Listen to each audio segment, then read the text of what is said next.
At kapag binigo naman niya tayo, wala tayong magagawa.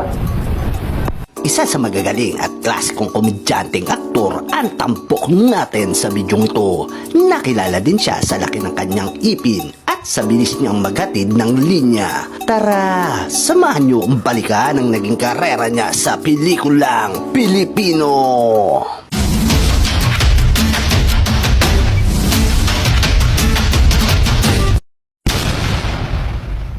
Siya ay si Serapin Gabriel o mas kilala natin bilang si Aping Daldal. Ipinanganak noong October 12, 1928 sa San Luis, Pampanga. Bata pa lang ang ating bida ay likas na sa kanya ang pagiging masipag.